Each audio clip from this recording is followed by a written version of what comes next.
Good morning, Genesis family. Welcome to day 9 of our 21 days of prayer and fasting on this beautiful Monday morning. Hope everybody had a great weekend. Look, man, we know that many of you are suffering through COVID right now. We just want you to know that we're praying for you, thinking about you. If there's anything that we can do for you, please don't hesitate to let us know. Just want to offer you some encouragement as we're heading into week 2 of our 21 days of prayer and fasting. The first encouragement is keep praying. Just keep praying, keep believing God. I know we all have areas of our life that we want to see God move in. We need to see God move in. Don't stop. Harkening back to the classic rock song, don't stop believing. Just keep pressing in, believing God. And along those lines, I just want to share some quick encouragement from Scripture with you this morning. We talked about this verse yesterday in the message from a little different angle, but it fits here this morning as well. Like we all know this verse, many of us have memorized this verse.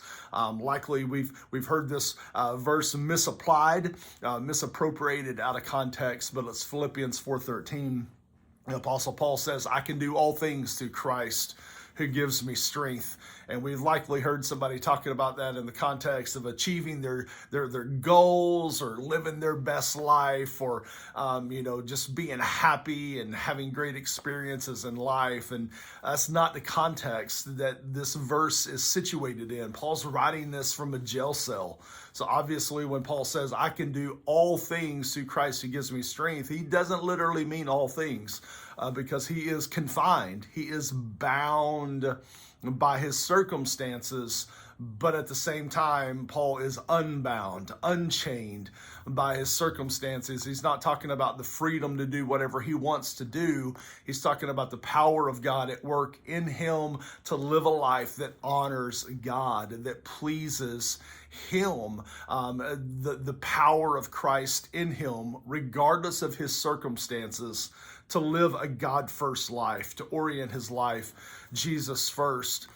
So I want to encourage you this morning in this. We all have areas of our life that we want to see change in, things that we want to be different. And I want to encourage you today that if those goals and desires are rooted in an ultimate desire to live a life of faithfulness to Jesus, to live a life that puts God first, that honors him, a life that is aligned according to the words and the ways of Jesus, then yes, indeed, the power of God is at work within you, giving you the power, regardless of external circumstances, to live that out.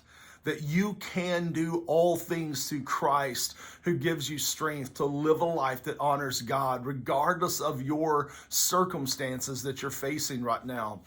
So today, if your desire is to go deeper in your faith, the power of God is at work within you to help you do that. If your goal and dream and desire is healthy relationships, a better marriage, a better relationship with your children, a restored relationship with maybe somebody that there's tension between you and them, if your desire is to forgive the person that has hurt you, then yes, indeed, you can do all things through Christ who gives you strength. If your desire is to get out of debt, to be able to live generously, to be able to honor God with your resources, then yes, you can do all things through Christ who gives you strength. If your desire is to serve God in a way that makes a difference, maybe you feel God leading you to start a connect group or start a Bible study at work and be able to have spiritual influence on those in your sphere, then yes, you can do all things through Christ who gives you strength. If you want to serve in a more meaningful way, if you want to give generously, then yes, you can do all things through Christ who gives you strength.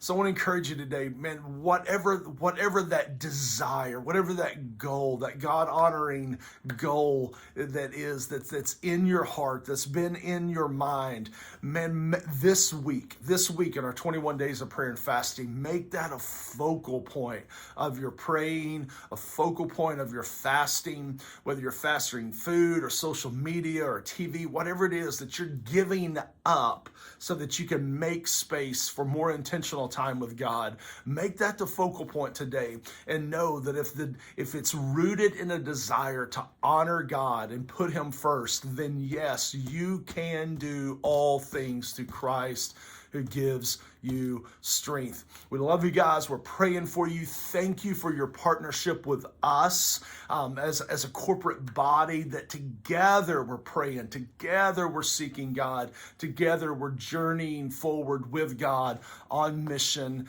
for his glory and for the good of our community. Love you guys. Have a great week.